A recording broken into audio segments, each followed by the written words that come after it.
Fala, galerinha do GigoCast, a paz do Senhor Jesus a todos.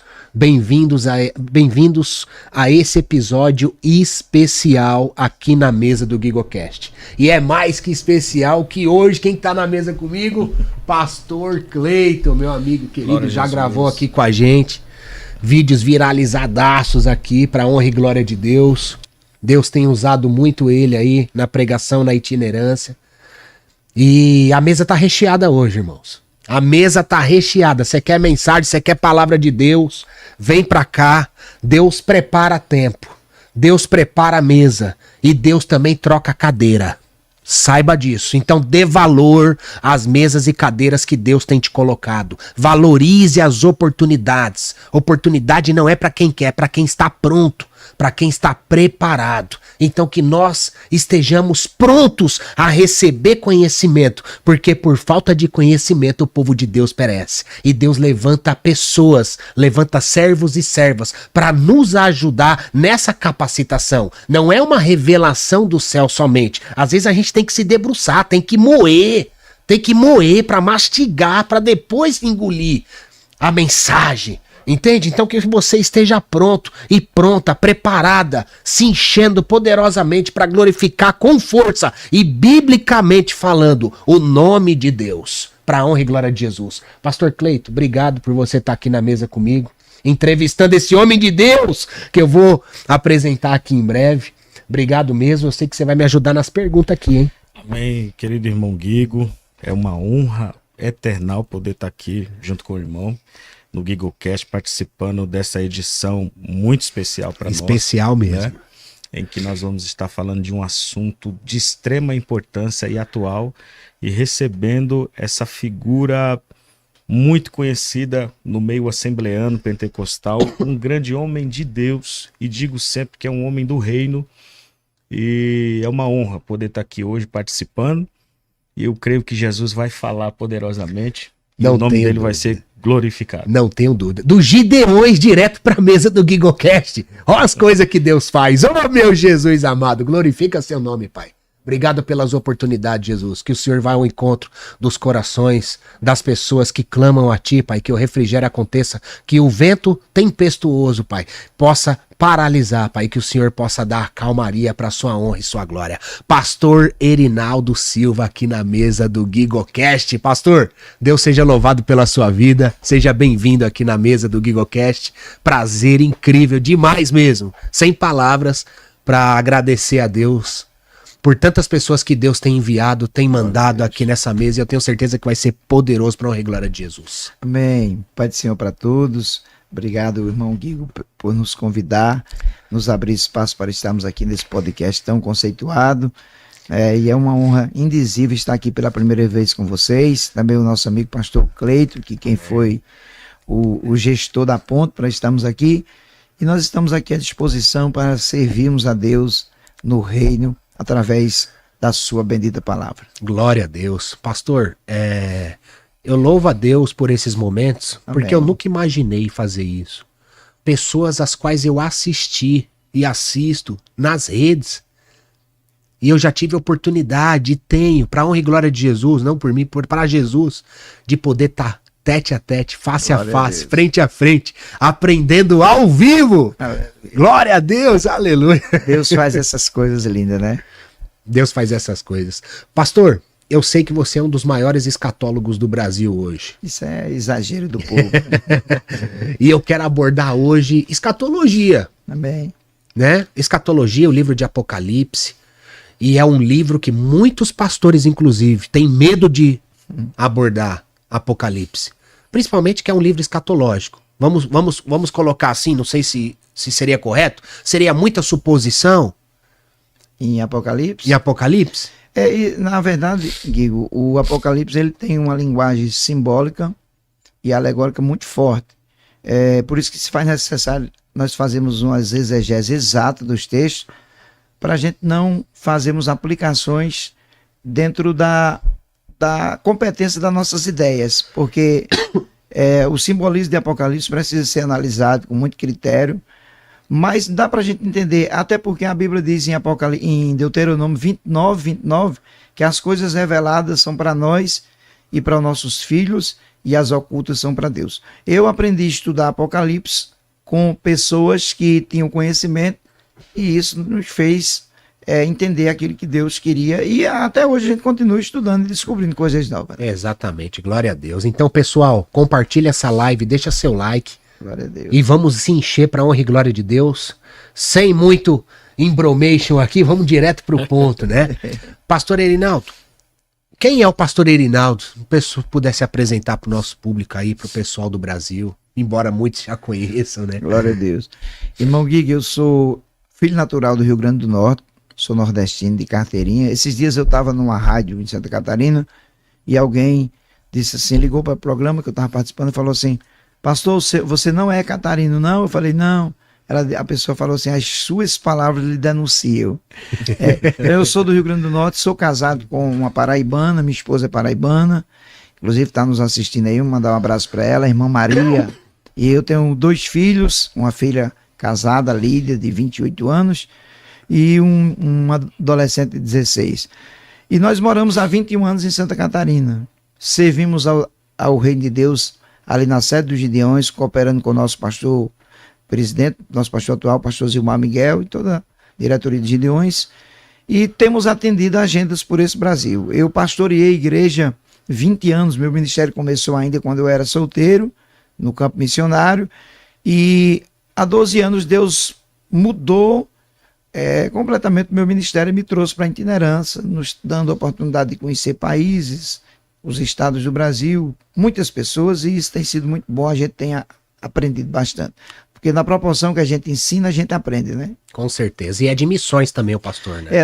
Eu sempre gostei de missões. Eu comecei na obra no campo missionário, sempre vou para o Brasil missionário, inclusive o próximo mês agora, dia 8 de dezembro ao dia 18, nós vamos estar em 2 países, no país de Cuba, com a equipe dos Gideões, e no país do Haiti, já está tudo preparado, passagem comprada, para estarmos ali em um trabalho 100% missionário, sem fins lucrativos. Glória a Deus, glória a Deus. E não é fácil fazer missões, né, pastor? Tem que ser pessoas preparadas, enviadas por Deus. Tem. A missão, primeira coisa para quem faz missão é gostar de pessoas. Se o ser humano não gostar de pessoas, infelizmente é lamentável se dizer isso aqui, mas tem cristãos que ele não tem ainda muita antipatia com pessoas que não são do ciclo de amizade. E é muito bom quando você está com um ciclo de amizade sólido, pessoas fiéis a você, honesta, mas o campo missionário lhe faz conhecer pessoas que não falam a sua língua, tanto o idioma como a forma de pensar, mas quando a gente ama pessoas, a gente releva muita coisa por amor de Cristo que está na nossa vida para amarmos as pessoas. E é possível pastor que não ama pessoas, não ama ovelha? Olha, eu já vi um pastor dizer uma vez, não se escandalize com isso não, ele disse assim, eu não quero que os crentes saibam nem do endereço da minha casa, que eu não gosto que ninguém vá na minha casa. Eu já ouvi de um pastor, inclusive um pastor bem conhecido no Brasil, não vou dar nome por questão de ética, né? A gente não vai expor ninguém, mas a gente está numa mesa de aprendizados, e eu confesso a vocês que eu fiquei chocado quando eu ouvi isso, porque casa de pastor, é claro que existe toda uma privacidade, a gente entende, tem pessoas também que abusam, né, da boa vontade do pastor, tem esse lado também, mas eu acho que o primeiro critério para ser um obreiro da obra é gostar de pessoas. Com certeza. É isso? Sim, porque assim, imagina, é possível então Deus levantar uma pessoa para ser pastor que não gosta de ovelha? A verdade é assim, eu acho que Deus respeita até o posicionamento de certas pessoas, ou o comportamento, que Deus é tolerante, né? E às vezes essas pessoas, elas têm essa ideia de não gostar de pessoas, ou demonstrar que não gostam. Às vezes é um problema até emocional que não foi bem tratado, né? Porque eu não concordo, em hipótese alguma, que um cidadão cristão, um homem de Deus, não gosta de pessoas, não tem aquela antipatia com as pessoas que precisam ser guiadas por Cristo. Porque você imagina pedir para um pastor, ora pela minha vida. Agora não, tô afim não. Aí é bravo, né? E deve acontecer. Eu estava uma certa vez com um pastor, e a esposa dele estava junto, e alguém ligou para a esposa do pastor, a gente estava no café, e essa pessoa precisava de uma oração. Eu nunca me esqueci dessa cena. E a esposa falou assim, atender aí, diga que eu não estou, sendo que estava do lado da gente. Eu não me escandalizo com pouca coisa, mas eu fiquei chocado. Porque assim, ó, não tem hora que não dá para atender uma ligação, a gente entende, ligue depois ou retorno, mas dizer para alguém assim, e principalmente perto da gente ali que estávamos servindo no mesmo ministério, eu acho que não é coerente, né? Alguém se comportar dessa maneira, dizer que não está para não orar pela pessoa, sendo que estava deitado e tinha tempo para orar. Podia até aproveitar a gente ali, a gente orar junto por alguém que está lá do outro lado, necessitado. A necessidade de orar por pessoas que ligam para a gente é importante. Eu tive uma experiência na rádio AM lá de Tubarão, Santa Catarina. Eu estava fazendo uma programação, mas um colega meu, e o telefone tocou. E uma senhora desesperada, a gente fazia um momento de ligação ao vivo, sim, e uma senhora ligou pra gente, falou assim, ora pelo meu sobrinho que está na UTI e não tem previsão de quando vai sair, um coágulo de sangue na cabeça. A mulher ligou chorando, desesperada, e eu disse para ela, a Bíblia diz em Jeremias 23, que Deus é Deus de perto, Deus de longe. Nós vamos orar. Se Deus fizer, Deus é Deus, se Ele não fizer, Ele é Deus do mesmo jeito, mas nós vamos orar. Oramos, choramos, junto com aquela senhora. Meu irmão, nossa programação ela tinha quase 2 horas. Antes de terminar a programação, a mulher ligou, rindo e chorando ao mesmo tempo, que crente faz isso. Alegre porque depois que a gente orou, é uma coisa de Deus mesmo, só crente entende isso. O médico de plantão passou lá e disse para eles, eu vou liberar ele da UTI para o apartamento, que o quadro de saúde dele está estável e a gente vai tirar da UTI. E ali a recuperação foi instantânea, daqui a pouco está em casa. Mas a gente sabe que foi a oração, porque há pouco tempo atrás o outro médico tinha dado um diagnóstico complexo, que não tinha previsão de alta, e o coágulo continuava na cabeça, e sumiu o coágulo de sangue da cabeça desse rapaz. Foi uma coisa incrível. Então, orar por pessoas é importante. Por isso que a gente tem que estar disponível para pessoas. Glória a Deus. É o chamado de todo cristão, né, pastor? E ser cristão, e antes da gente abordar aqui, pessoal, escatologia, eu tô fazendo algumas perguntas aqui mais íntimas aqui pro pastor, amém, né? E ser cristão não é fácil, né, pastor? Você na sua caminhada cristã, eu acredito que você já passou muitas lutas, teve muitas viradas. Como que você enxerga isso? Tantos passos que Deus tem alargado e ter trago o Senhor até aqui. Irmão Guigo, né? Isso.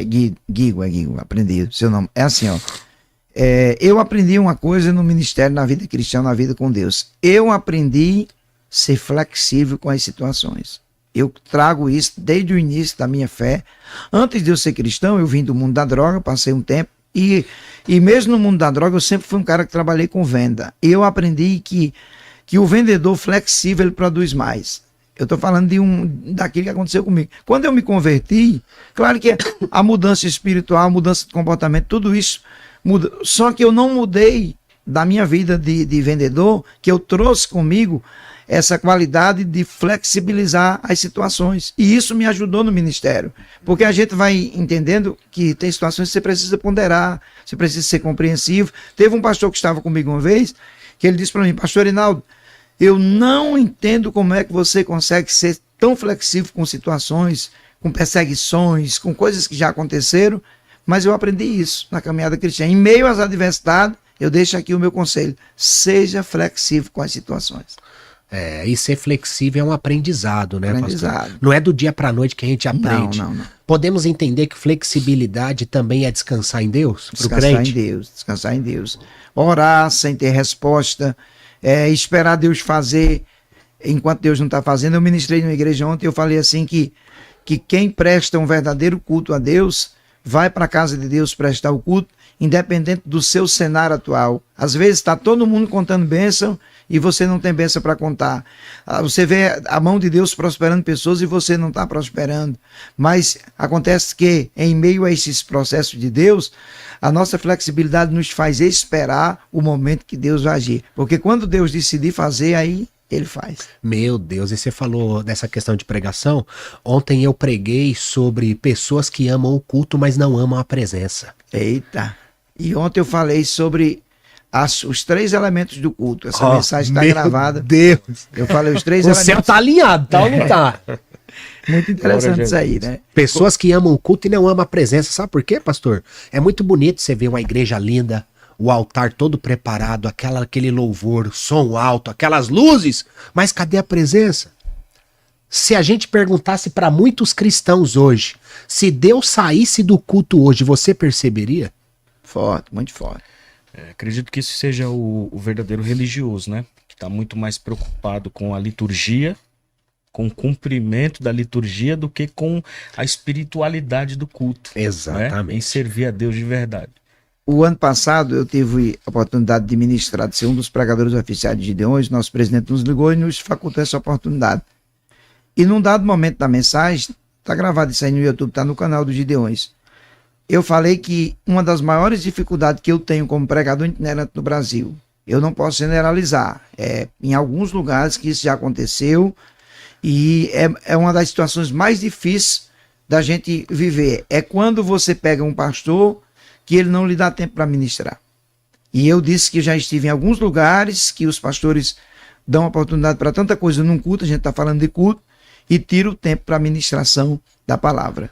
E isso dificulta muito você desenvolver uma mensagem, porque culto tem que ter o louvor, a oração. O culto tem muitas coisas que são interessantes. Né? E principalmente a presença de Deus tem que estar no culto e a gente gostar, mas não se pode tirar a mensagem do culto, porque ela é o pão, ela é a palavra que alimenta e que ensina as pessoas. Exatamente. E, inclusive, nessa ministração, Jesus estava com Marta e com Maria. Marta participava do culto, mas Maria da presença. Isso, exatamente. Nós temos uma outra questão aí bem interessante a respeito aí da sua mensagem, sobre os dois tipos de culto. Eu falo essa mensagem, os dois tipos de culto. Jesus está na cruz, tem dois ladrões. O ladrão da esquerda começou a fazer o culto dele a Cristo. E o culto dele era o seguinte, ele diz assim, se tu és o Cristo. Ele começou a fazer um culto de forma errada. Por isso que Paulo disse em Romanos 12, primeiro, que o culto ele tem que ser racional, tem que ser feito com entendimento. O culto tem que ser santo. Paulo disse, eu rogo-vos, pois, irmãos, que apresentei os vossos corpos em sacrifício vivo. O culto tem que ser um sacrifício vivo, santo e agradável a Deus. Quando Paulo diz que o culto é agradável a Deus, existem cultos que não agradam a Deus. Porque são cultos que, às vezes, Cristo é tirado do centro do culto e os aplausos se tornam mais para os homens, para o momento, para a própria celebração. Verdade. E se esquece de tirar Cristo do culto, e tiram Cristo do culto. Quando o ladrão da direita começou a fazer o culto dele a Deus, o ladrão da direita, a Cristo, ele fez totalmente diferente. Ele disse para Jesus, se tu és o Cristo, o da esquerda disse assim, se tu és o Cristo, o da direita disse assim, Senhor, se lembre de mim quando tu entrares no teu reino.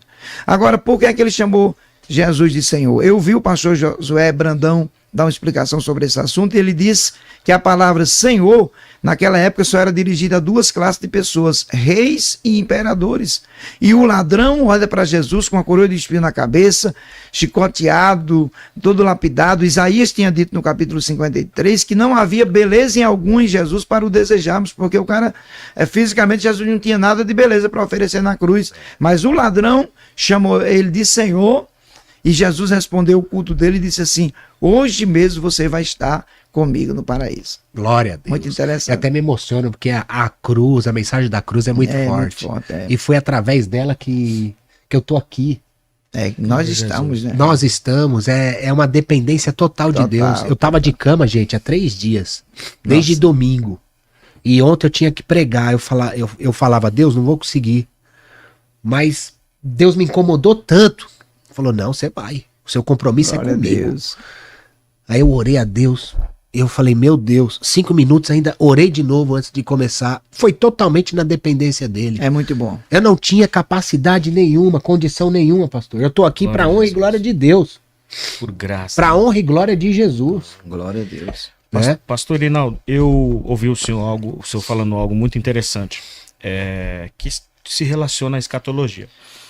O apóstolo Paulo falou na segunda carta a Timóteo, no capítulo 4, no verso 3, dizendo assim, porque virá tempo em que não suportarão a sã doutrina, mas tendo comichão nos ouvidos, amontoarão para si doutores, conforme as suas próprias concupiscências. No verso 4 ele diz, e desviarão os ouvidos da verdade, voltando às fábulas. O senhor acredita que essa falta de primazia, essa falta de responsabilidade de algumas lideranças com a palavra de Deus, o senhor acredita que se encaixa dentro desse período que nós estamos vivendo? Se encaixa dentro de um conceito pré-tribulacionista. Nós acreditamos no pré-tribulacionismo. Eu gosto muito desse texto aí que você leu, porque é um retrato. Parece que Paulo estava falando dos nossos dias. E tudo que Paulo falou nesse texto para Timóteo, ele está aconselhando Timóteo, está acontecendo hoje. Existem pessoas que elas amontoaram riquezas e bens, e às vezes são líderes até de grandes rebanhos, mas eles não estão preocupados com a essência da palavra.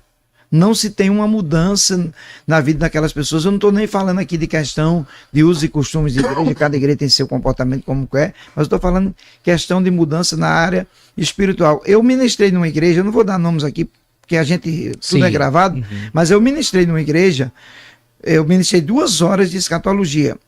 Quando terminou o culto, o estudo, um casal me chamaram: pastor, o senhor tem 5 minutos? Eu digo: sim, tem.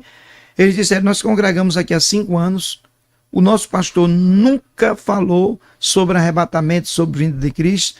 E aí eu fiquei curioso, eu digo: o que é que ele fala? Eles disseram: você está vendo a mesa cheia de foto, de chave, de garrafa d'água? Sim, nossos cultos é só isso aqui. O nosso culto, o pastor ora para Deus abrir porta, para Deus curar, e Deus tem curado pessoas, tem aberto porta, só que o Senhor falou coisas da eternidade que a gente nunca ouviu falar nessa igreja, até porque os tipos de pregadores que ele traz aqui não falam também de assuntos semelhantes ao que o Senhor falou.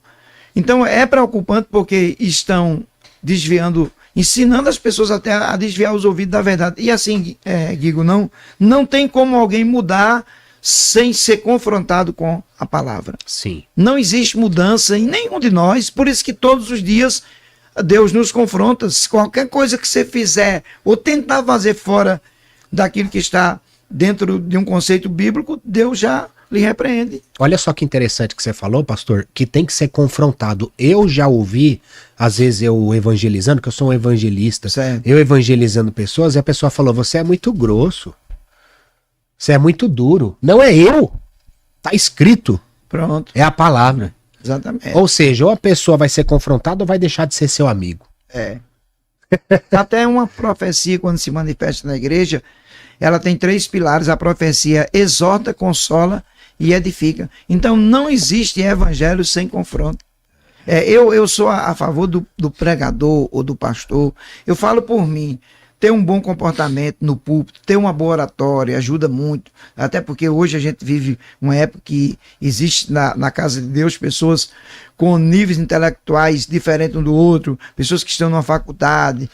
Nós temos hoje todas essas classes de pessoas, tanto o pobre como o rico, o intelectual e também o leigo. Então essas pessoas precisam ser alcançadas pela mesma mensagem. Porém, quem sobe numa plataforma, num púlpito para pregar, ele precisa estar preparado. Ter equilíbrio, essa é a verdade. Porém, ele não pode reter a espada do sangue. Ele tem que ser verdadeiro nas suas afirmações, falar palavras que não firam, assim, diretamente. Assim. Paulo disse, eu estou esquecido do texto agora, mas Paulo disse aos Tessalonicenses que como maçãs de ouro Salomão, estou confundindo.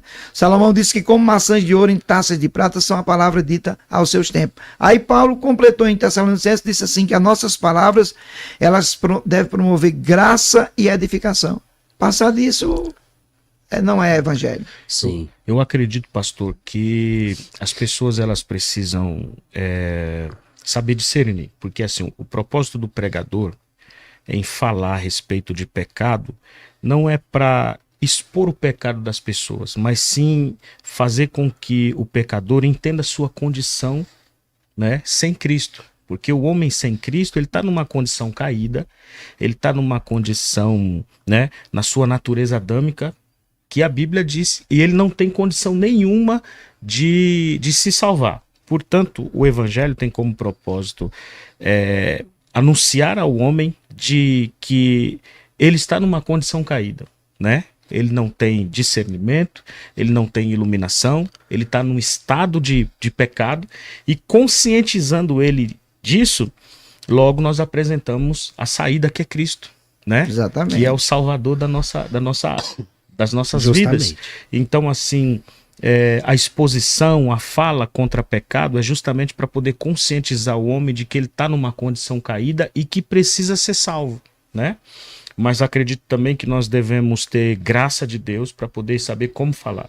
Porque o próprio João, lá no capítulo 3, no verso 17, diz que ele não veio para condenar o mundo, mas para que o mundo fosse salvo por ele. Então nós, como pregadores da palavra de Deus, nós temos o papel de conscientizar o homem sem Cristo de que ele está a passos largos indo para o inferno, de que ele está numa condição caída, mas que há uma solução. E essa solução se chama Jesus. É sim, e Romanos 10:17 fala: a fé vem pelo ouvir a palavra de Cristo. Exatamente. Então tem que ter pessoas que falem sobre Cristo. Agora o que o pastor Reinaldo falou é muito sério. Você tem igrejas que pregam mais sobre chaves, sobre portas, e não tem o sangue, não tem o cordeiro, não tem a salvação. 1 Coríntios 15:19, Paulo disse: se nós esperarmos em Cristo só nessa vida, seremos os mais miseráveis de todos os homens. Eu não sou contra um pastor de igreja, já fui pastor de igreja há 20 anos, orar pelas finanças dos crentes que congregam com ele, isso é normal, a gente quer que as pessoas estejam bem financeiramente, pastor de igreja gosta de ver isso. Faz parte também, faz né, parte. pastor? Porém, você não pode usar como um conceito doutrinário para aquela igreja, porque se não tiver uma oração de prosperidade hoje, de bênção, as pessoas, elas, tipo assim, não gostaram do culto, o culto não foi bom. E é muito até difícil para o pregador itinerante. Eu gosto de uma coisa na itinerância: chegar no culto pelo menos 5 minutos antes de ter começado. Eu gosto de estar no culto para entender todo o mover do culto. Geralmente eu levo 2, 3 mensagens prontas, a não ser que eu leve só uma quando Deus me revela: pregue isso hoje. Mas não é todo dia que Deus revela esse tipo de coisa. Você vai pregar isso hoje, mas eu levo umas 2, 3 mensagens e, de acordo com a desenvoltura do culto, eu fico sempre participando do culto. Eu fui pregar agora em Belém do Pará, numa igreja, e o irmão falou assim: 7h30 eu mando te pegar no hotel. Eu falei: que hora começa o culto? 7h. Eu falei: por que 7h30? Não é porque o pessoal tem chegado. Eu disse: não, eu gosto de chegar para pegar o culto do começo. Aí eu expliquei para ele, ele disse: pastor, o senhor está certo. Porque daí você se envolve com o culto e você vai vendo a direção que Deus está dando para o culto, né? E outra, meu Deus, isso é forte demais. Imagina, o que você falou é muito sério, pastor. Pastores que são chamados para pregar, mas só entra quando chegar o momento dele. Eu tenho um amigo itinerante que ele disse a mim: pastor Reinaldo, eu não gosto de ir para a igreja quando está no meio, assim, começando o culto. Eu gosto de ir já quase na hora de pregar, gosto de passar assim no meio da igreja, já com a igreja cheia. E eu aconselhei ele. Falei: meu irmão, a gente, além de ser o pregador da noite, convidado de honra para estar ali, que é uma honra você subir numa tribuna, a gente precisa entender que a gente também é crente, precisa cultuar a Deus. O culto é feito para Deus. Justamente. É aí onde eu prego sobre os 3 elementos do culto. O culto a Deus tem 3 elementos. Tem os elementos físicos, que são os utensílios que nós usamos e precisamos, né? Existem algumas pessoas que às vezes elas são saudosistas e dizem: eu gostava do tempo que não tinha som para pregar. Eu não gostava. Pregar sem som, não vou mentir. É bom hoje, nós temos bons sons que cuidam da voz. O que a gente não pode perder é a essência que tínhamos no tempo que não tinha som. Aí é outra coisa. Então, assim, e a gente precisa entender que os 3 elementos do culto, os elementos físicos, aí vem os outros elementos do culto, que são os elementos espirituais: a graça, a presença, a palavra, a unção. Tudo isso precisa estar no culto. E em terceiro lugar, os terceiros elementos do culto somos nós. Se tiver som, se tiver microfone, se tiver climatização, tudo isso é com qualidade, mas não tiver um povo para fazer culto, não tem culto a Deus sem pessoas. Então a presença de Deus não vai descer na cadeira, no banco, no microfone. Precisa ter pessoas. Por isso que é importante a gente estar no culto, porque a presença de Deus, os elementos espirituais do culto que vem de Deus, vão se manifestar em nós. O que é um culto ruim, pastor? Culto ruim é quando ele é feito sem Cristo.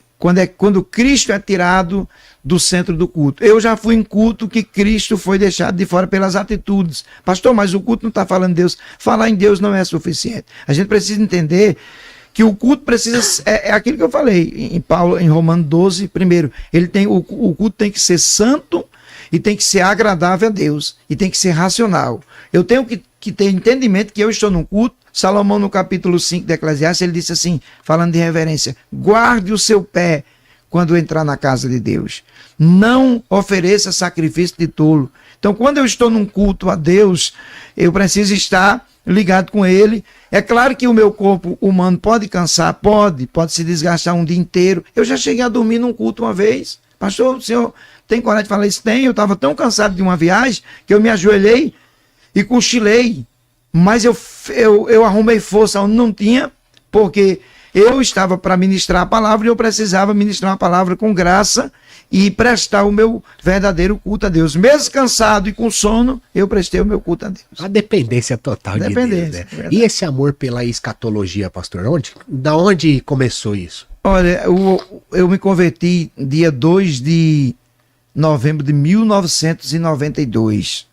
Com 5 dias de convertido, eu recebi uma profecia da esposa do pastor. Foi até uma profecia direta para a gente que era jovem. O pastor estava estudando a Bíblia para pregar no culto de doutrina à noite. E Deus falou com ele ao coração: vou eu falar com a minha igreja hoje de forma extraordinária. Ele disse: eu vou preparar a minha melhor mensagem. Ele contou para a gente no culto. Preparou a mensagem, foi para o culto e na hora Deus tomou a esposa dele em profecia. E ela apontou para a gente. Eu tinha 5 dias de convertido, não sabia nem o que era uma profecia. Mas Deus me fez uma promessa. Eu abracei aquela promessa. E quando eu me converti, no dia que eu me converti com uma mensagem escatológica. O pastor pregou um assunto relacionado à volta de Cristo, e eu fiquei tão impactado que eu queria que o culto terminasse, porque eu queria me entregar a Jesus na hora do apelo. Para mim, o mais importante daquele culto agora era o apelo. Então, ali, como eu me converti com uma mensagem escatológica, muito cedo eu comecei a estudar escatologia. Eu não tinha muito recurso. Naquela época nós tínhamos apenas uma enciclopédia do S. Boyer, não tínhamos acesso à internet há 33 anos atrás, não tínhamos condições de comprarmos livros lá no interior. E além disso, eu congreguei numa igreja no início da fé, que alguns pastores nossos, eles tinham essa aversão à leitura de livro. Eles usavam aquela frase: você precisa de geologia, não precisa de teologia. Mas mesmo com todas essas dificuldades, não ter livros, não ter um pastor que lhe apoiasse a estudar, eu sempre gostei dessa questão da escatologia. Eita, forte, hein, pastor? Forte, muito forte. Agora tem uma pergunta que não quer calar, né? O pastor disse que é pré-tribulacionista. E por que não pós? Da onde surgiu? Essa questão da divergência, tanto entre o pré como o pós e o mid-tribulacionista, são questões de interpretações e escolhas pessoais. Eu escolhi ser pré-tribulacionista porque, primeiro, eu tenho alguns textos que me dão essa solidez para que eu creia no pré-tribulacionismo. Essa solidez seria a estrutura. Estrutura. Eu tenho 3 textos bases que eu uso ele nas minhas pregações. Já fiz muito seminário de escatologia por esse Brasil afora. Então, assim, a primeira certeza que eu tenho: Cristo vai voltar. Essa eu acho que deve ser a certeza de todo cristão. Maranata. Cristo vai voltar. Em Atos capítulo 1, versículo 9 ao 11, o texto nos mostra os últimos momentos de Jesus aqui na terra. Jesus está sendo assunto ao céu e todo mundo está olhando se aquela nuvem vai sair de diante de Jesus e ele vai voltar. Aparecem 2 anjos e dizem para aquelas 500 pessoas que estão ali: varões galileus, por que vocês estão olhando para o céu? Se esse Jesus que foi recebido em cima no céu, da forma que ele subiu, ele vai voltar. Então eu tenho essa certeza comigo que Jesus vai voltar. Ponto. Em nome de Jesus. Em nome de Jesus. Segundo, eu tenho um texto em 1 Coríntios capítulo 15, versículo 51, como dizem alguns pós, que esses textos são os cartão postal dos pré-tribulacionistas. Eles até zombam da gente. É uma ideia de cada um. E eu tenho uma certeza das palavras de Paulo, quando Paulo faz uma afirmação com muita firmeza sobre a volta de Cristo. E ele fala justamente do arrebatamento com muito detalhe. Ele diz que os que morreram em Cristo vão ressuscitar primeiro. Depois nós, os que ficarmos vivos, seremos arrebatados e nos encontraremos com o Senhor nos ares. Então eu tenho essa segunda certeza que Cristo vai voltar. Temos um outro texto em 1 Tessalonicenses 4, 13 ao 18, quando Paulo orientou os crentes de Tessalônica, dizendo para eles: eu não quero que vocês sejais ignorantes acerca dos que já dormem no Senhor, dos que já morreram. Aí ele diz: se nós cremos que Cristo morreu e ressuscitou, nós também cremos que na sua vinda ele trará consigo os que dormem nele. Então nós temos esses textos que nos dão certeza da volta de Cristo. E por eu ter essa certeza da volta de Jesus, eu uso esses textos como base da minha crença no pré-tribulacionismo. Eu resolvi acreditar no arrebatamento secreto por essas razões desses textos e outros assuntos mais das Escrituras que me faz crer no pré-tribulacionismo. Esse arrebatamento secreto, então vai ser duas vindas. Duas vindas. Cristo virá para a igreja que se divide em dois grupos, a igreja triunfante, que são aqueles crentes que já morreram em Cristo, que descansam na eternidade, e depois nós os que ficávamos vivos. Guigo, eu sigo uma sequência de crença dentro do pré-tribulacionismo da seguinte maneira. Nós acreditamos na primeira vinda de Cristo secreta. Defendemos essa ideia, não pretendo abrir mão daquilo que eu defendo. Nós depois acreditamos numa sequência de fatos. Nós vamos agora para a segunda fase dessa volta de Cristo. Nós vamos para o tribunal de Cristo. O tribunal de Cristo não é uma figura de linguagem. É aqui onde a gente precisa entender que a Bíblia tem a sua mensagem literal e tem as suas mensagens que elas vêm através de simbolismo, de alegorias. Quando Paulo fala em 2 Coríntios, no capítulo 5, versículo 10 do tribunal de Cristo, ele não está falando de uma figura de linguagem nem de uma alegoria. Ele está falando de algo real que vai acontecer. Ele diz que todos nós vamos comparecer diante do tribunal de Cristo e vamos receber o galardão pelos serviços prestados ao Senhor. Em 1 Coríntios, capítulo 3, versículo 10 e 11, Paulo dá uma descrição criteriosa a respeito do que vai acontecer no tribunal de Cristo. Ele vai falar que as nossas obras vão passar por 6 avaliações. As 3 primeiras avaliações, obras feitas em madeira, em palha e em feno, são elementos que são destrutivos com o fogo, ou seja, não tem resistência ao fogo. Segundo, ele diz que as obras serão avaliadas como é avaliada no fogo a prata, o ouro e as pedras preciosas. Então nós temos aqui uma coisa interessante. As obras que nós fazemos para Cristo, que não é feita com excelência, são semelhantes a obras feitas em madeira, palha e feno. As que são feitas com excelência, com temor a Deus, elas vão resultar para a gente em galardão. Então nós acreditamos nessa sequência de fatos. Arrebatamento secreto, tribunal de Cristo, festa das bodas. Nós temos um texto aqui muito claro em Apocalipse 19, 7, quando João disse assim: regozijai-vos e alegrai-vos, porque vindas são as bodas do Cordeiro. Então as bodas do Cordeiro não é também uma figura de linguagem. Eu não vejo nenhum respaldo nas Escrituras para dar ênfase que a festa das bodas é apenas uma figura de linguagem, uma alegoria. E não é. Eu acredito dessa forma, porque os textos estão nos provando isso, por isso que nós defendemos essa ideia. E como que o pastor enxerga a igreja em Mateus 24? Sobre a grande tribulação? Sim. Eu vou citar você da seguinte maneira. Para a igreja? A grande tribulação, Mateus 24. Não é para a igreja. Não é para a igreja. Mateus 24, eu vou explicar para você entender essa parte aqui da forma que a gente entende, a gente que é pré-tribulacionista. Eu acredito que a igreja não vai estar aqui na grande tribulação. Agora eu vou provar usando alguns textos. De quem é a missão de pregar o evangelho hoje? É nossa, é de homens, não é incumbência de anjos, certo? Nós estamos com essa responsabilidade de pregar o evangelho. Nós não vamos encontrar texto nenhum. A missão de pregar o evangelho é nossa. Um anjo apareceu na casa de Cornélio, mas não pregou o evangelho para Cornélio. Mandou ele chamar Pedro, para Pedro fazer a sua prédica e Cornélio se converter com toda a sua casa, certo? Nós temos vários textos de anjos que vieram trazer mensagem, mas não pregar o evangelho. Mas nós temos aqui em Apocalipse 14, verso 6, um texto que é bem interessante. Se você quiser conferir aí, você que está em casa, olha o que é que João viu nessa visão. E observei outro anjo que voava pelo meio do céu e portava nas mãos o evangelho eterno para anunciar aos que habitam na terra, a toda nação, tribo, língua e povo. Por que nós temos agora um texto na visão de João que está nos mostrando um anjo pregando o evangelho, anunciando o evangelho do reino? Porque a igreja não vai estar aqui na grande tribulação. Por isso que nós temos essa essa crença que a igreja não vai passar pela grande tribulação, porque a missão de pregar na grande tribulação não é da igreja. Deus tem pelo menos 4 tipos de pregadores na grande tribulação.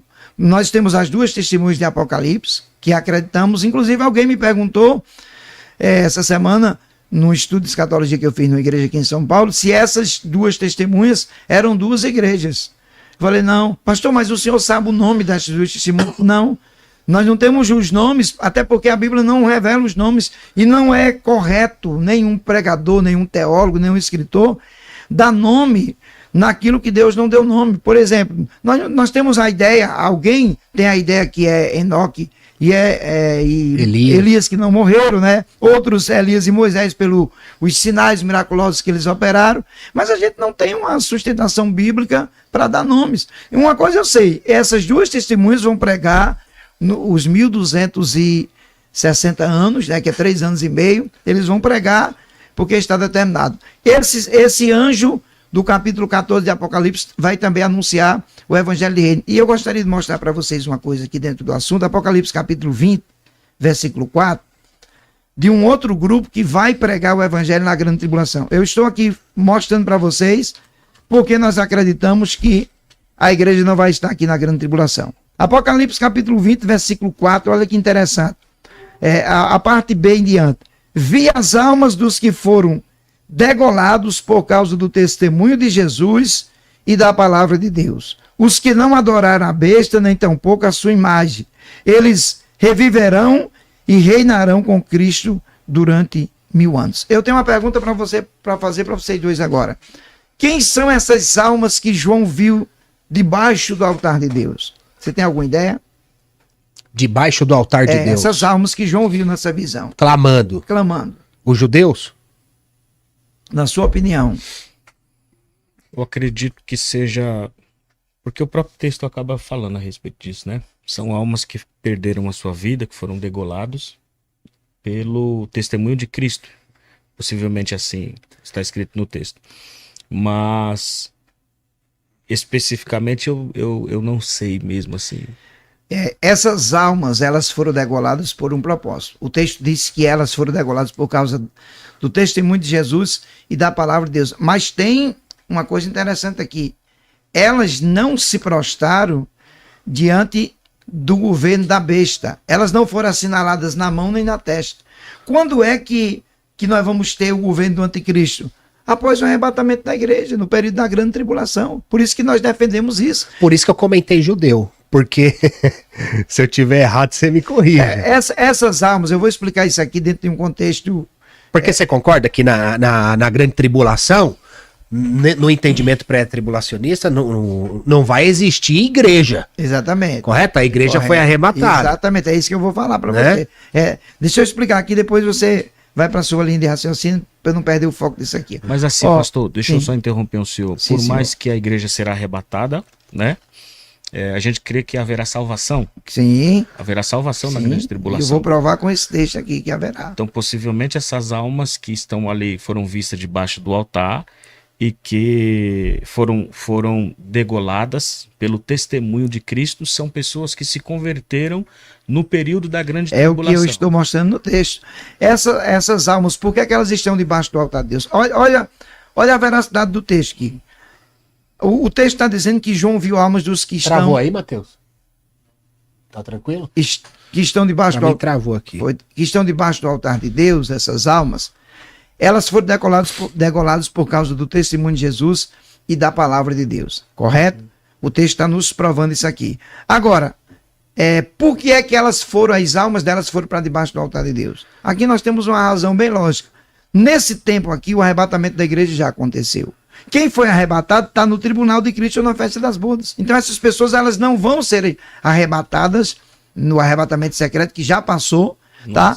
Elas não vão ter acesso, não vão chegar de surpresa na festa das bodas, porque a festa das bodas é para igreja arrebatada, certo? Então essas pessoas, o texto diz que elas, na vinda de Cristo, vão ressuscitar com ele e vão reinar os 1000 anos. Isso aqui não é uma figura de linguagem. Muito forte. É por isso que quando Deus me deu isso aqui, eu reparti com alguns amigos uma direção, do campo da escatologia. Exatamente. Então, dá para a gente entender, porque assim, a gente não está fazendo aqui uma exegese aleatória ou encaixando um achismo nosso aqui no texto. O texto está nos provando quando isso aconteceu. O Cleito já falou aqui, já adiantou. Essas pessoas, elas vão se converter na época da grande tribulação. O preço vai ser alto.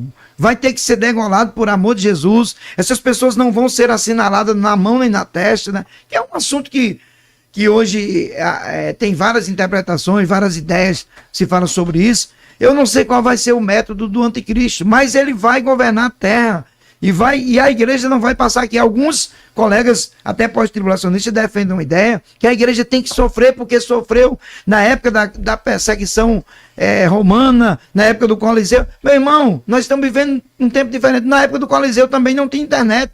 Se for falar de lógica de tempo, então é para ter internet.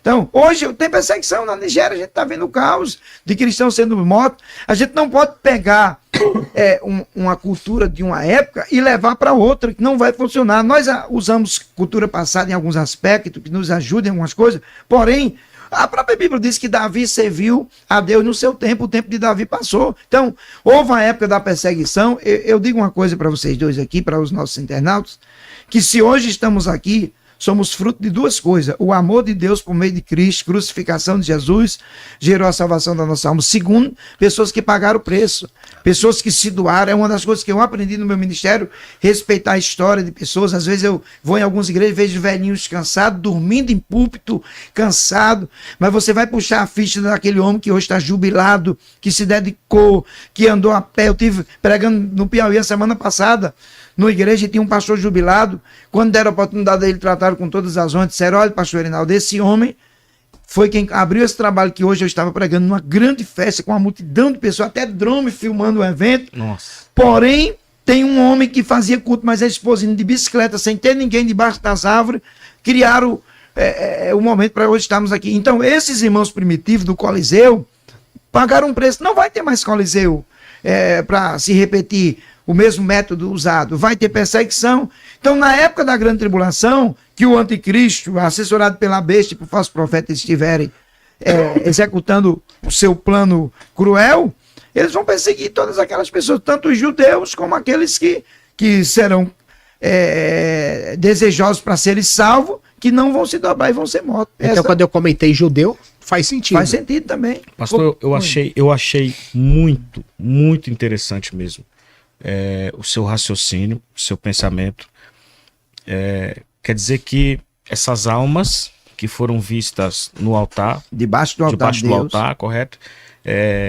Que foram degolados pelo testemunho de Cristo e pela palavra de Deus, são almas de irmãos que se converteram na época da grande tribulação. Exatamente. E o que eu acho aqui extraordinário é o seu pensamento em contextualizar, porque nesse período da grande tribulação, a igreja será arrebatada antes da grande tribulação, aonde vai suceder os eventos do tribunal de Cristo. Exato. E logo em seguida as bodas do Cordeiro. Exatamente. E essas pessoas que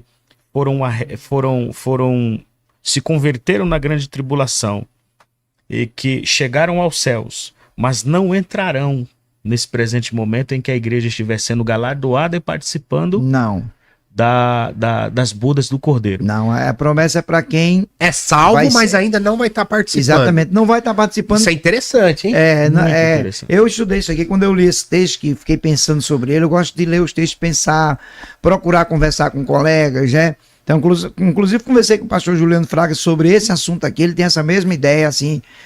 Claro que cada estudante de escatologia tem as suas ideias, né? Tem o seu jeito de pensar. E assim, uma coisa que eu quero deixar claro: ninguém é obrigado a concordar com as minhas ideias, né? Ninguém é concordado, é obrigado. Eu tenho um livro de escatologia aqui que eu trouxe para presentear. Glória a Deus. Esse livro aqui eu mandei para o pastor Gilmar Santos, que para mim é uma referência. Pastor Gilmar Santos passou 7 dias lendo esse livro, tem uma dedicatória dele. Ele disse: pastor Reinaldo, o senhor está lançando uma pérola. Eu falo de escatologia em Ezequiel 37, em Daniel,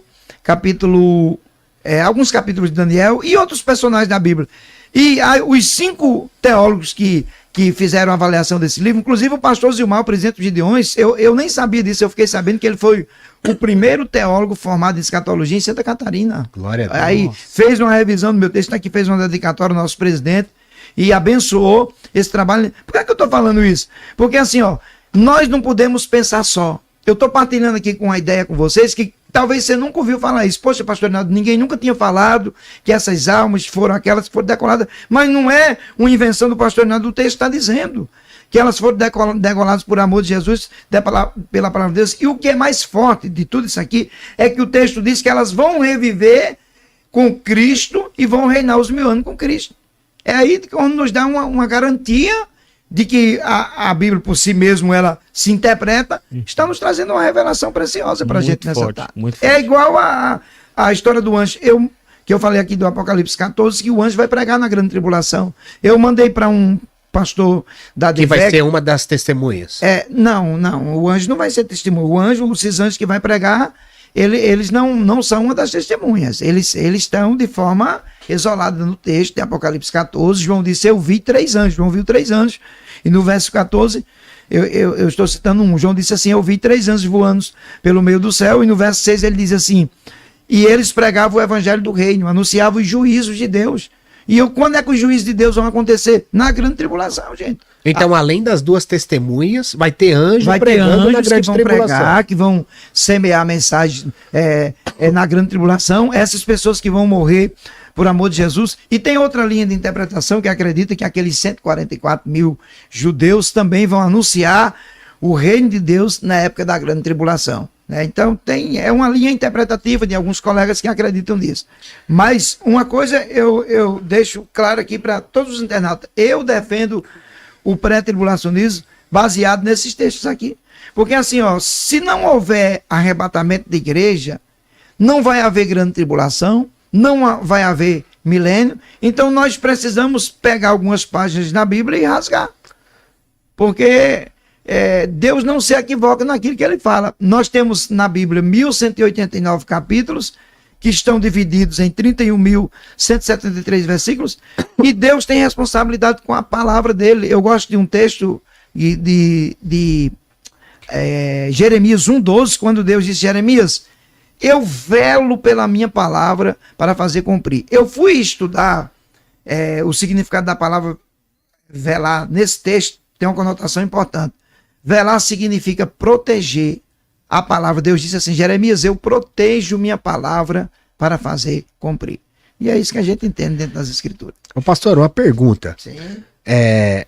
Por que a igreja precisaria ser retirada do mundo se Jesus prometeu estar conosco até o fim dos tempos? Mateus 28:20. Porque Jesus fez uma promessa de vir buscar a igreja e realizar a festa das bodas. Tem um processo de tribunal, tem um processo de festa de bodas, e se faz necessário que Cristo tire. Se não fosse para Cristo tirar a igreja do mundo, Paulo não tinha citado o capítulo 15, né, que no momento não abrir pescar de olhos, os que morrerem em Cristo ressuscitarão primeiro, depois nós os vivos seremos transformados. Agora uma outra coisa até para dar esse segmento, pastor, se o arrebatamento é secreto, por que Paulo descreve com trombeta, voz de arcanjo e clamor? 1 Tessalonicenses. Porque os salvos vão ouvir. Isso é uma decisão de Deus. Né? Quem vai ouvir é só os salvos. Só os salvos. O ímpio no arrebatamento. No arrebatamento da igreja. Aqui, Jesus virá para 3 classes distintas de pessoas. Jesus virá para a igreja, para Israel e para os ímpios. Para a igreja, Jesus vem no arrebatamento. Para os judeus, Jesus vem para estabelecer o reino mileniar. E para os ímpios, Jesus vem após o milênio, para que eles vão ressuscitar e passar pelo trono branco. Então, isso está registrado nas Escrituras e a gente não vai mudar isso nunca. Então, quando a trombeta soar, quem vai ouvir é só os salvos. Só os salvos. A gente vai sumir aqui. Vai sumir, ninguém mais vai ouvir. Ô, glória! Vai ser o caos na terra, porque a igreja vai ser tirada, né? Essa semana uma pessoa me questionou, disse, pastor, vem cá. Você acha que aquele cavalo branco que o Donald Trump deu para o Papa, não é isso? Você viu que foi manchete em vários jornais? Uhum. Não é uma questão do Donald Trump ou fulano ser já o anticristo, aquelas apelações que as pessoas fazem. Eu falei, gente, a Bíblia diz que há um que detém o anticristo. O espírito do anticristo, João disse que já estava no tempo dele. trabalhando. Agora, o anticristo só vai se revelar quando a igreja for tirada da terra. Tenho certeza disso. Nunca tive dúvida desde quando aprendi a respeito disso, e eu defendo isso porque acredito. Então, isso aí é interessante, hein? Isso aí é bravo, hein? Então, pastor, seguinte, pelo que eu entendi, vamos lá. Sim, senhor. Pode perguntar. A igreja vai ser arrebatada. Sim. E depois o anticristo vai se revelar? Vai se revelar após o arrebatamento da igreja. A igreja arrebatou, o anticristo vai começar a exercer o seu governo. Então, as pessoas que imaginam que anticristo vai se revelar e depois vai ser arrebatado, tá errado. Tá errado, tá errado. Entende? Meu Deus! Não vai ter arrebatamento da igreja. Cadê os pós-tribulacionistas aqui fazendo a mensagem, a pergunta? Cadê? O que a gente entende é que o Espírito de Deus que está na igreja, que está conosco, que está cuidando da igreja, Jesus deixou claro, ele disse, eu vou para o Pai, mas não vou deixar vocês sozinhos, eu vou enviar ao outro Consolador, o Espírito da verdade, para que esteja com vocês todos os dias. Então o Espírito de Deus está com a igreja. Quem é que vai apresentar a igreja a Cristo nos ares? É o Espírito. A Bíblia, nós temos um texto aqui em Romanos capítulo 8, que o texto diz que o Espírito que ressuscitou Cristo de entre os mortos é o mesmo que vai nos ressuscitar. Agora, pastor, se os santos vão ser arrebatados antes da grande tribulação, quem que vai evangelizar na grande tribulação? Se não tem mais crente. Quem vai evangelizar? Aquilo que foi pregado, que está na memória de pessoas que ouviram o evangelho, haverá lembranças de pessoas desviadas que ouviram o evangelho. O evangelho será anunciado por essas pessoas. Elas vão começar a anunciar. E temos também a questão dos anjos. Elas vão se converter nesse tempo. Elas vão se converter, vão pagar um preço muito alto. De que eu disse ontem, desculpa aqui, eu vou usar aqui um termo aqui do futebol. Eu não arriscaria para repescagem, né? Não dá para você arriscar. Também não. Né? É assim, pastor. Essas pessoas que vão se converter a Cristo no período da grande tribulação, como seria essa conversão? Que molde seria? Porque eu já fui perguntado algumas vezes numa escola dominical a respeito disso, em que moldes, né? Porque nós acreditamos que, como o senhor falou, que é o Espírito que detém, o Espírito é a igreja que detém a aparição do anticristo, correto? Existem alguns irmãos que especulam dizendo que o Espírito Santo também será tirado da face da terra no período da grande tribulação. Existe um comentário no nosso meio pentecostal a respeito disso. Já existem outros que não acreditam nisso, acreditam que haverá uma atuação em partes da ação do Espírito Santo no período da grande tribulação, porque haverá conversão. E eles acreditam que não há conversão sem a ação do Espírito Santo, né?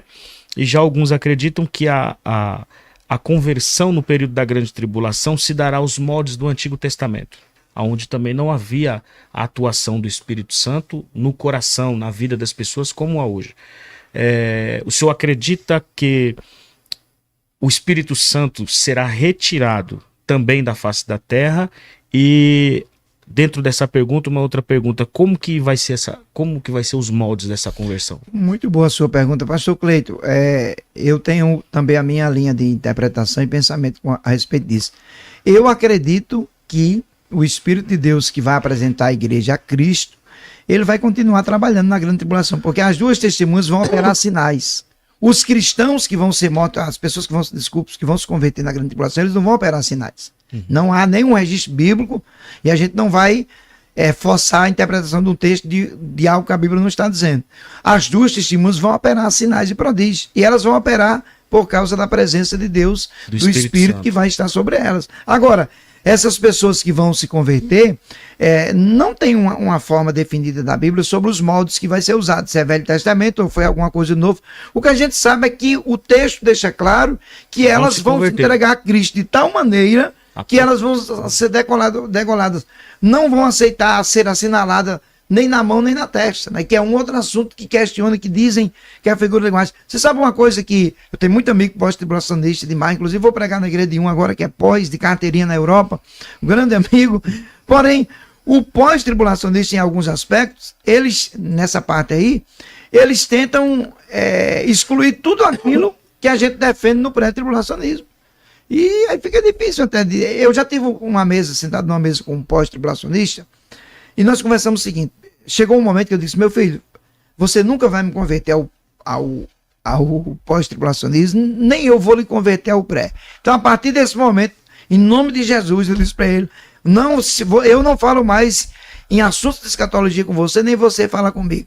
Vamos fazer um pacto, e até hoje nós somos amigos, nós falamos direto, e a gente nunca mais tocou no assunto, porque a gente vai, de vez em quando ele escuta umas mensagens minhas, eu vejo ele algumas lives minhas, mas a gente não entrou mais no assunto. Mas a sua pergunta é interessante, como a gente está num podcast esclarecendo dúvidas, sim. É importante a gente falar desse assunto, porque eu reitero o que já falei aqui, ninguém está obrigado a concordar comigo, tá? Não, eu tento ser o mais preciso possível, mostrar textos, defender a minha crença no pré-tribulacionismo. Eu consigo crer tanto no arrebatamento da igreja que eu não tenho palavras para explicar. Eu consigo acreditar que a igreja vai ser arrebatada. E eu uso uma profecia de Isaías nesse meu livro, que é muito interessante isso aqui.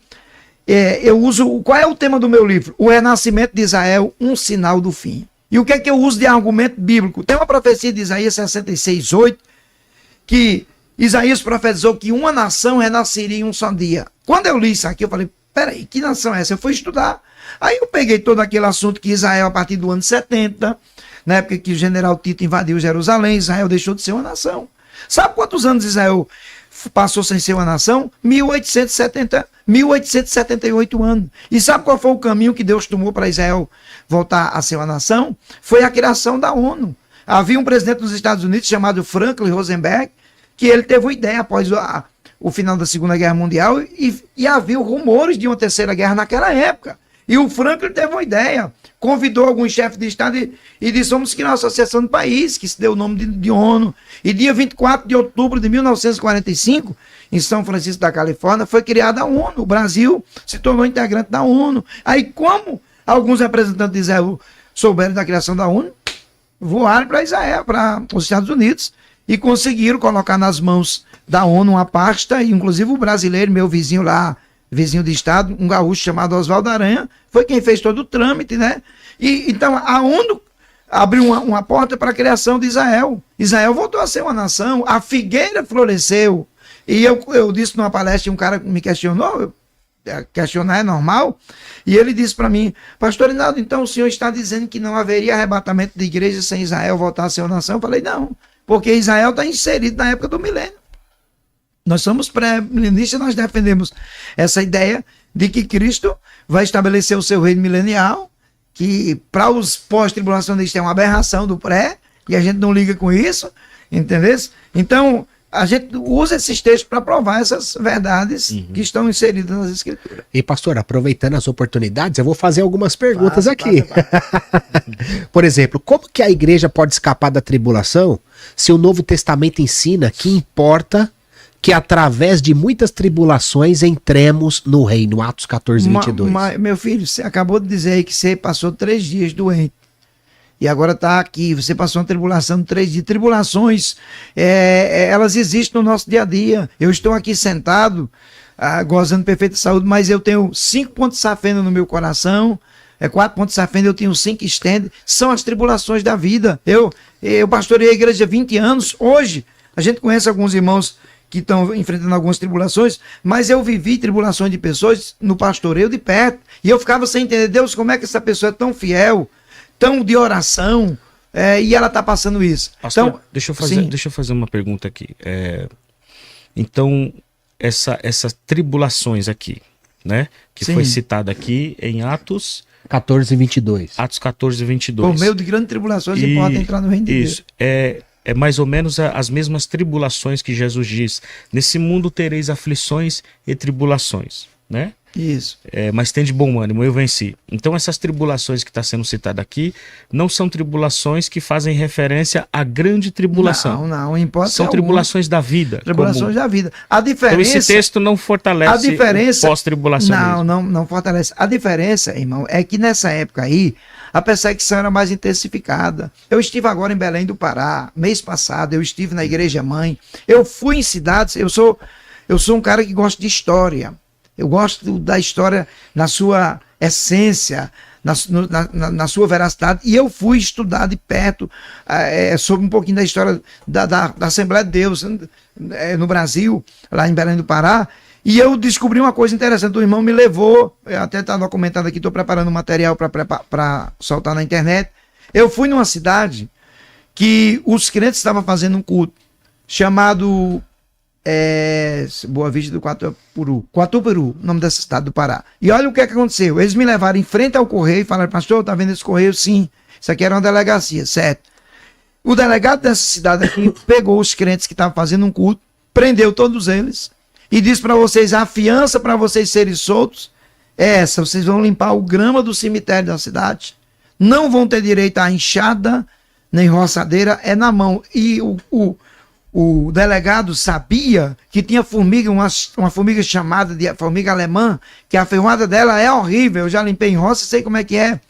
Então esses crentes pagaram um preço, saíram todo mundo encalombado as mãos do ferrão das formigas, mas eles passaram essa tribulação e hoje tem uma grande igreja cheia de gente salva, porque aqueles irmãos não desistiram, mesmo sendo perseguidos, e houve outras perseguições por parte desse delegado, e eles viveram tribulações. Quando Paulo fala isso aí, em Atos, que eram as tribulações que eles viveram na época. Nós temos tribulações diferentes, até porque a gente está vivendo uma outra realidade.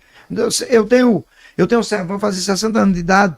A vida de 30 anos atrás, nos meus primeiros 30 anos, é diferente de hoje. Então a gente precisa entender tudo isso. As tribulações se intensificam de forma diferente. Um exemplo, vamos falar aqui de um assunto, parece que está fora, mas vai estar dentro. Quando havia um adultério no Velho Testamento, que era firmado adultério, eram apedrejadas as pessoas, certo? Quando Jesus trata de adultério hoje no Novo Testamento, quando abordaram ele, questionaram ele, ele disse assim, só em olhar para uma mulher e a desejar, já comete adultério. Então, a gente vê que houve até um acréscimo assim, de cobrança com relação a isso. Complementou. Complementou. Quer dizer, Jesus, se estava leve, ele instituiu esse princípio de só de olhar já comete adultério. Então são fases que mudam. O que não muda é as escrituras. Mas as questões cultural, as formas de perseguições. Hoje eu ouvi uma mensagem, permita-me falar isso aqui, que um pregador fez, que eu achei muito coerente, aprendi bastante com ele. Ele disse, olha gente, o diabo é um ser espiritual, ele sabe trabalhar. O texto diz que ele fica ao nosso derredor, procurando alguém para tragar. O Salmo 124, a Bíblia diz que nós não somos engolidos vivos por ele, porque o Senhor nos protege. Então o diabo, ele é estrategista, ele sabe como trabalhar contra pessoas. Então naquela época ele usou a perseguição física muito intensa e conseguiu maltratar a igreja em muitos aspectos, muitos crentes. Hoje ele está agindo de outra forma, para segurar, como o Senhor disse, culto sem Jesus, igreja sem a presença, muita ovacionação aos homens sendo ovacionados e Cristo tipo deixado de lado. Então isso é um perigo para a igreja, né? Muitos conhecem o mover, mas não o Deus que move. Pronto, aí Deus. É o tema da mensagem que o homem está dando aí. Mensagem, hein? Frega Forte. isso aí, pastor, que é forte. Pastor, É forte. eu queria que o senhor comentasse a respeito de alguns textos aqui. Sim, senhor. Nós cremos que a vinda do Senhor Jesus, ela se dará uma única vez em duas fases, né? Exatamente. A primeira fase é o arrebatamento da igreja. Secreto. Secreto. E a segunda fase é aquilo que nós chamamos também de parousia, de vinda presencial, Isso. vinda em glória, correto? Correto. No nosso pensamento de que a vinda do Senhor Jesus, a primeira fase, que é o arrebatamento, que será secreto, Pedro disse lá em 2 Pedro capítulo 3, verso 10, ele disse que o dia do Senhor virá como ladrão de noite. Exato. Paulo também disse lá em 1 Tessalonicenses 5, 2, que o dia do Senhor também virá como ladrão de noite. João, lá em Apocalipse 3, ele também diz que, ele diz assim, e se não vigiares, virei sobre ti como um ladrão, fazendo referência que o dia do Senhor virá como ladrão. O próprio Jesus também, mas em Apocalipse 16, 15 diz, eis que veio como ladrão. Essa expressão, tanto de Paulo, eu tenho esses personagens aqui como os 4 pilares doutrinários do Sim. Novo Testamento. Essa expressão dizendo que o dia do Senhor virá como um ladrão, é uma expressão em dizer que a vinda do Senhor Jesus será secreta? Exatamente. Porque o ladrão não avisa. Eu já fui assaltado, o cara não me avisou que ia me assaltar. Foi de forma secreta e rápida. Então, esses pilares, já estudei muito sobre esse assunto aí, estão nos dando uma certeza de que o arrebatamento da igreja será de forma secreta. Entra em Mateus 25. Exatamente. Não, Mateus 25 fala Das virgens. Das 10 virgens. São Seria basicamente... Exatamente. A parábola que Jesus falou sobre as 10 virgens está falando de dois tipos de gente na igreja, o que está preparado e o que não está. Essa é uma verdade absoluta. E quem está preparado vai ouvir trombeta nesse arrebatamento secreto. Vai. Ouviremos o som da trombeta. Não vai ser do nada. Tipo... Não, a trombeta vai tocar, vai ser rápido, né? A gente sabe que a gente vai ser transformado em milésimo de segundos no corpo de glória e vai ser tudo rápido, né? Que Deus tem capacidade. Eu gosto de 1 Coríntios 15, que Paulo disse que se faz necessário que aquilo que é mortal se revista da imortalidade do nosso corpo. Aquilo que é corruptível se revista da incorruptibilidade. Nós vamos ser transformados, não tem quem mude isso aqui, cara. Ô pastor, mas nós vamos subir com a nossa consciência, sabendo de tudo, lembrando de tudo? Como que você enxerga isso? É muito boa a sua pergunta. Haverá lembranças de coisas passadas aqui da terra. No novo corpo de glória, nós não vamos nos lembrar de coisas ruins que tivemos na eternidade, porque senão você ia estar no céu pensando no seu parente que não foi salvo. Então, não Por exemplo, eu subi, um filho meu ficou. Imagina a dor. A dor que sentiria. Você vai estar num corpo incorruptível de glória e não terá esses sentimentos. Então eu não vou lembrar que tive filho, filha. Não. Eu acredito assim, à luz da Bíblia, eu acredito que nós não vamos lembrar daquilo que ficou para trás, que poderia nos causar um prejuízo no céu. E o céu, um prejuízo que eu digo nas emoções. As nossas emoções não serão afetadas no céu por uma coisa que apareceu, que aconteceu. Se a gente lembrar disso aí, no corpo de glória, se Deus possibilitar a oportunidade do cara lembrar, você não vai ter nenhum sentimento, né? Sobre isso. Agora, uma pergunta que as pessoas fazem: pastor, nós vamos nos conhecer no céu? Vamos. Nós vamos nos conhecer. Será que até as pessoas que você pregou e Espírito Santo convenceu do pecado, da justiça? Eu acredito que elas estarão lá.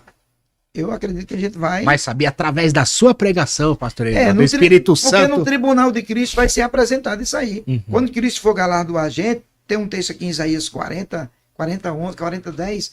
O texto diz que o Senhor virá e diante da sua face vai ter um galardão para dar a cada um segundo suas obras. Então, as pessoas que nós ganhamos para Cristo, tudo que a gente fez, por isso que se faz necessário que nós sejamos fiéis a Deus em todos os aspectos, porque haverá uma retrospectiva. E lembrando que no tribunal de Cristo não será um tribunal condenativo, será restritivo no aspecto de... Seria um tribunal bom, vamos colocar assim. Um tribunal bom, mas haverá,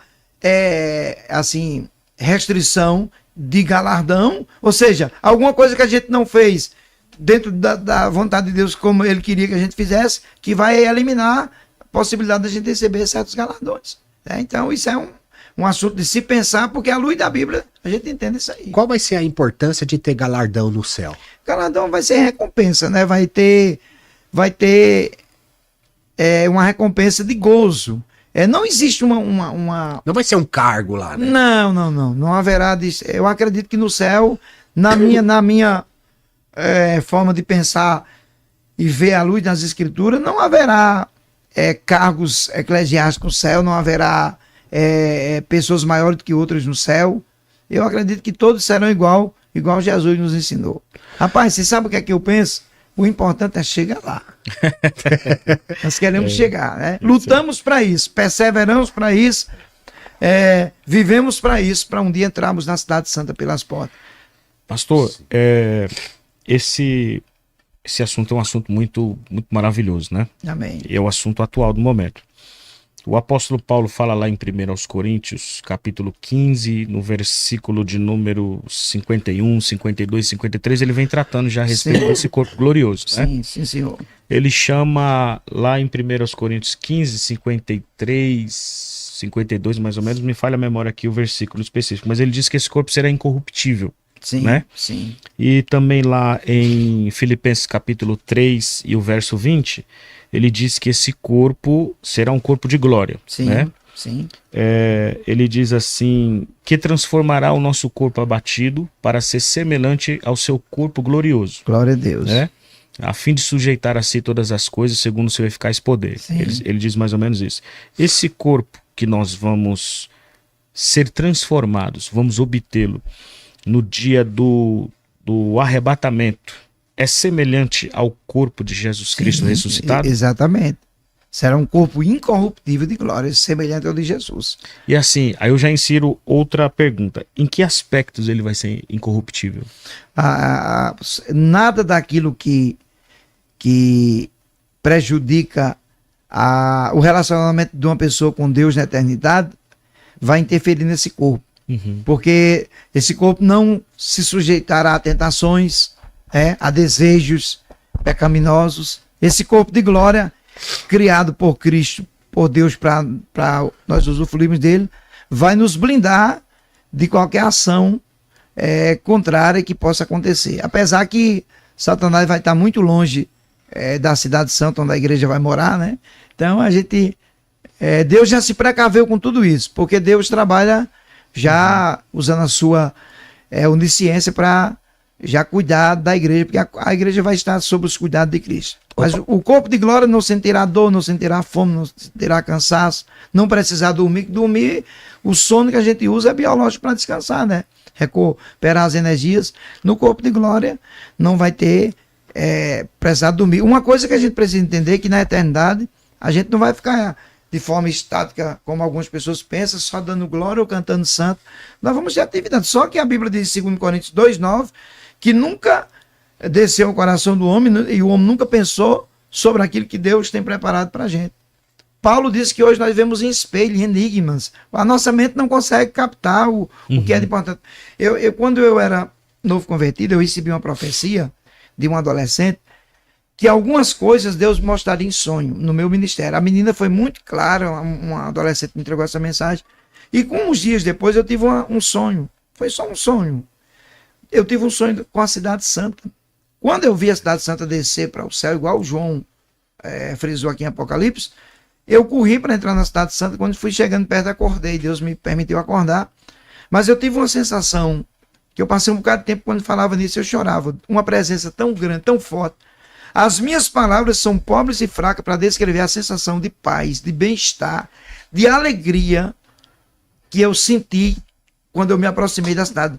O clima da cidade de Santa veio em minha direção. Eu acordei com raiva porque eu não entrei na cidade de Santa. Era só um sonho, mas Deus me fez eu lembrar daquela cidade. Hoje a gente ainda lembra, né? Mas eu lembrei muito tempo naquele sonho que se tornava tão vivo a sensação que eu tive de estar entrando na Cidade de Santa. Foi muito interessante. Ô pastor, é interessante esse tema que o Cleiton levantou, porque, por exemplo, quando a gente for arrebatado vai ser com carne e osso? Vai ser transformado. A transformação é instantânea. Aqui, 1 Coríntios 15, 51. A Bíblia está aberta aqui. Vai ficar só as roupas. Vai ficar. Tem essa ideia, né? Porque Deus vai colocar vestes novas, né? Até porque, assim. Eu acho que essa ideia que os caras criam que a roupa vai cair, vai ficar, são ideias de filme, de coisa de ficção. E assim, por inferência também. Porque eu acredito que, assim, como o nosso próprio corpo, esse corpo hoje que é sujeito ao pecado, a enfermidades e ao cansaço e fadiga e que envelhece, ele vai ser transformado para poder entrar na eternidade. Exatamente. Logicamente que uma roupa rota também não consegue suportar Faz o peso da parte do eternidade. mundo, né? Não vai entrar no reino. Então, Isaías, a gente...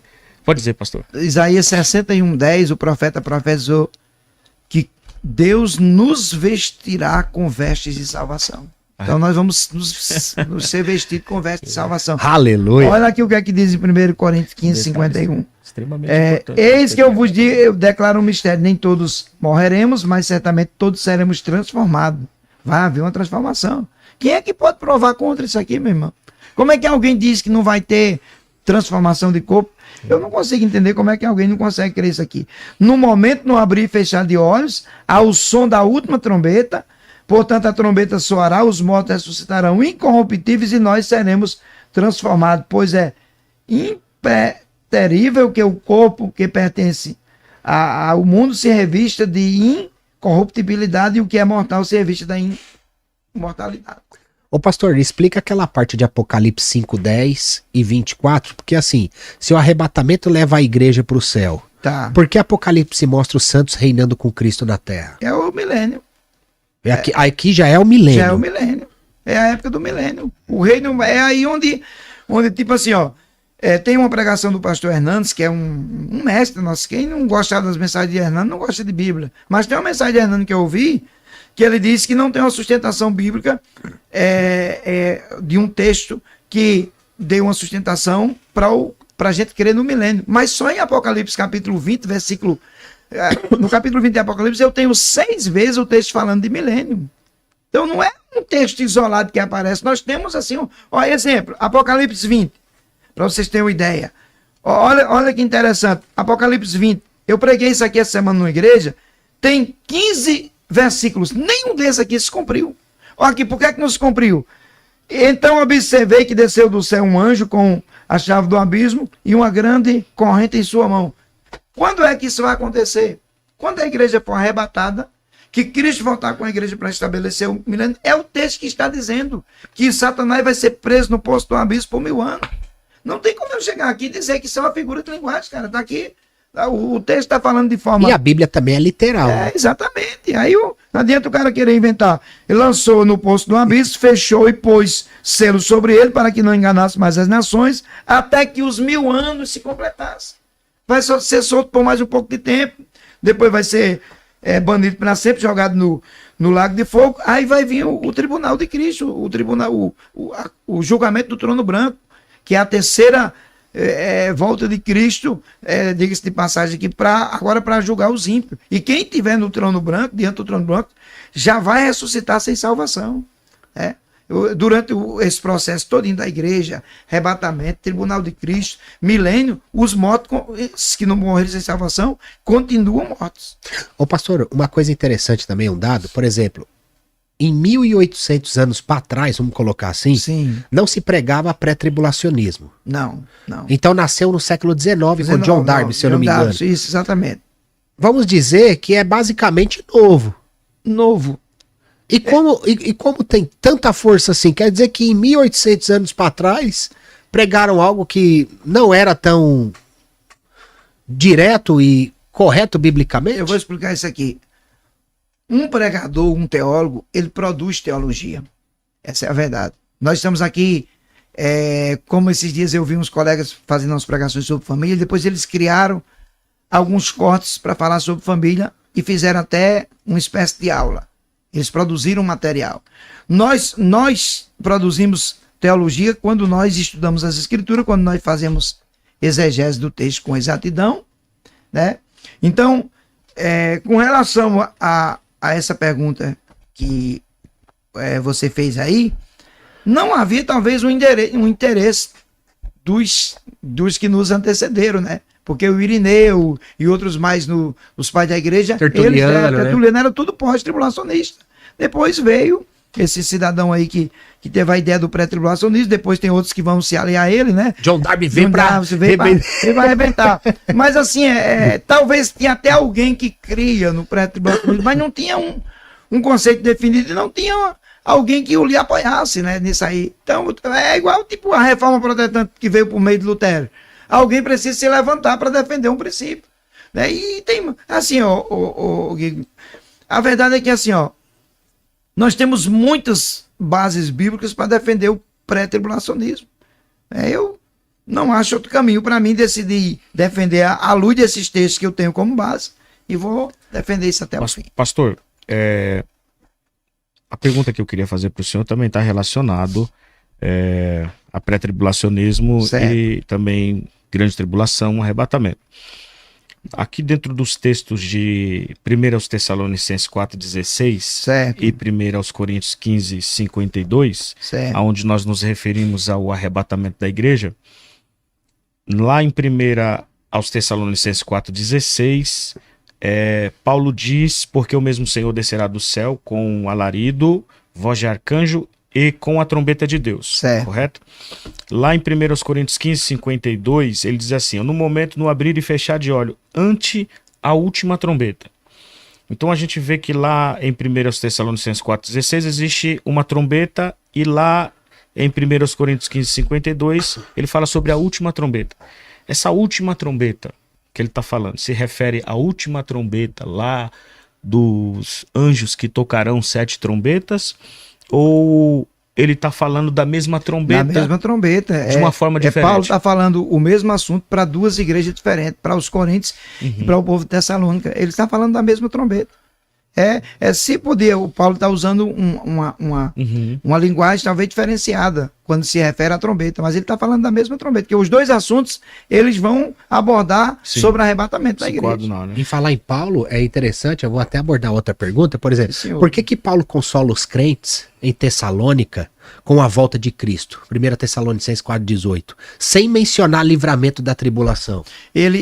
Paulo estava refutando uma ideia doutrinária que estava tendo na igreja de Tessalônica a respeito dos que morreram. Havia uma crença que morreu, não tinha mais retorno. Aí Paulo, ele diz com muita clareza: não sejais ignorantes acerca dos que já morreram, como os demais, os ímpios que não têm esperança. Aí ele vai e declara: se nós cremos que Cristo morreu e ressuscitou, nós cremos que na sua vinda ele trará consigo os que dormem nele. Paulo está com são palavras que consolam. Exemplo, eu fiz alguns cultos fúnebres no meu pastoreio, depois da itinerância nunca mais precisou fazer, mas no meu pastoreio eu fiz cultos fúnebres bastante, e tiveram alguns cultos fúnebres que me marcaram muito. Exemplo do meu pai. Eu fiz todo o processo, tenho mais 2 irmãos que são pastores, e nós fizemos todo aquele trâmite como família, abrir a sepultura, levar, e no dia que estavam sepultando meu pai, eu me lembrei que na qualidade de família nós estávamos dando ordem para uma sepultura ser aberta e guardar o corpo do nosso pai. Porém, no dia que a trombeta tocar, quem vai dar ordem para que a terra se abra, o túmulo se abra e os restos mortais se transformem num corpo de glória, vai ser o próprio Cristo. Então isso nos consola. Quando eu me lembro disso, eu tenho saudade do meu pai, eu era muito apegado a ele desde a infância.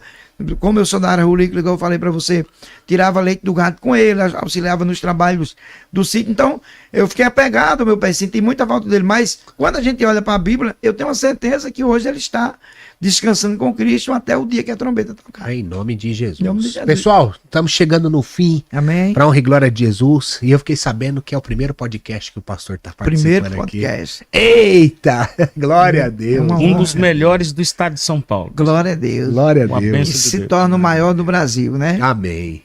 Espero que o senhor pastor tenha sentido a presença de Gostei Deus aqui. muito, foi uma honra muito grande estar com vocês aqui. Teve liberdade. Amém. Né? A gente Muito, abordou muita coisa aqui, muito hein, bom, pastor? foi muito bom. Muitos detalhes Detalhes importantíssimos a respeito do arrebatamento da igreja, do pré-tribulacionismo, que vai nos deixar aqui boas memórias e cortes Glória a Deus. que são pérolas, de verdade. Para É nós, para ensinamento, né, pastor? exatamente, para quem gosta de escatologia e principalmente para nós que seguimos essa linha de pré-tribulacionismo, pré-milenarismo, o pastor Erinaldo aqui citou pontos importantíssimos que vai servir para nós fazermos comentários a respeito disso em palestras, em escola bíblica dominical. Deus abençoe muito sua Amém, vida. glória a Deus. Eu agradeço ao Gui, Amém. ao Cleide, que foi a ponte, e quero deixar aqui para os nossos internautas o nosso contato. Se alguém desejar fazer um seminário de escatologia na sua igreja, alguma coisa semelhante, a gente está aí à disposição para servir em qualquer lugar do Brasil. Pastor, deixa eu fazer uma pergunta Sim. referente ao livro, esse livro que o senhor fez aqui, me dê licença aqui. Sim, senhor. O Renascimento de Israel, Sinal do Fim. Os nossos irmãos que estão assistindo e os nossos irmãos que irão assistir depois. Como é que senhor. faz para os irmãos adquirirem esse Eu tão abençoado livro? Peraí, esse aqui tem dono esse já, é, hein, gente? esse Ó. é do Gui, esse aqui é o seu. meu. Eu tô perguntando por quê? Porque eu tô vendo que o senhor... Eu também sou apaixonado por Cleide, eu vou escatologia. fazer o seguinte, eu vou deixar alguns livros desses com você, Opa, Eita, para você vender, porque Maravilha. esses livros eu uso para obra missionária, viu? Que Quem me bem, conhece sabe, a gente tem alguns missionários que a gente ajuda mensal, gostaria de ajudar muito, mas por enquanto a gente ajuda só 3, e a gente vai fazer essa viagem, uma viagem oficial dos Gideões, e assim, ó, eu nunca fui no caixa da minha igreja pedir 1 centavo para fazer uma viagem missionária. porque eu sei do trabalho do nosso pastor, da nossa igreja, com relação à missão, à seriedade. Hoje nós temos 1.089 famílias de missionários, sustentados pelos Gideões Missionários da Última Hora. Glória a Deus. E por isso que Deus nos deu esses livros, tem mais 2 aí que estão a caminho, Glória a Deus. que a gente está preparando. E ficamos felizes em estar aqui. Eu me senti muito Glória a bem. Deus. Espero voltar a essa terra mais algumas Já vezes. está convidado. Amém. E tem mais esse outro livro aqui de baixo, pastor, me chamou muita atenção. Há uma voz no sangue. Olha isso aqui. Eu vou irmão. fazer um Meu Deus! spoiler disso aqui. Que é isso? Eu estava na Europa quando eu preguei essa mensagem e um moço do país do Marrocos se levantou e falando na língua dele, o moço interpretou, ele disse: eu quero aceitar Jesus porque eu acredito nesse sangue de Cristo que o pastor pregou. Eu falo Glória da a Deus. voz do sangue de Abel e qual a diferença da voz do sangue de Abel para a voz do sangue de Jesus. O sangue de Abel, quando foi derramado na terra, Deus já desceu e disse: Caim, cadê Abel? Quer que fizesse com ele? Ele disse: sou o guardador do meu irmão. Aí Deus disse assim: a voz do sangue do teu irmão clama a mim. E desculpe que acabou a água aqui, né? Tem água aí? Deixa eu. Caiu um cisco aqui na boca. Ah, isso. Então, a voz do sangue de Abel clamou por justiça. E no dilúvio, Deus eliminou todas as descendências de Caim. A voz do sangue de Jesus diz em Hebreus 12, 24, que clamou por misericórdia. Por isso que o escritor diz que ela fala melhor do que o sangue de Abel. Obrigado, Matheus. Obrigado. Está explicado. Glória a Deus, glória a Deus. Relacionado, só para nós poder concluir, Gui.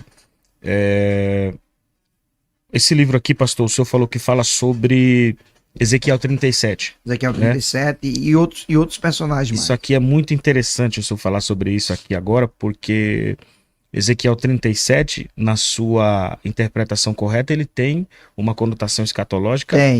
Ele tem. Vale dos violenta. ossos secos? Tem, Isso. tem. Por quê? Porque hoje a gente vê muita coisa relacionada a Ezequiel 37, muitas coisas mesmo que não dá a sua interpretação correta.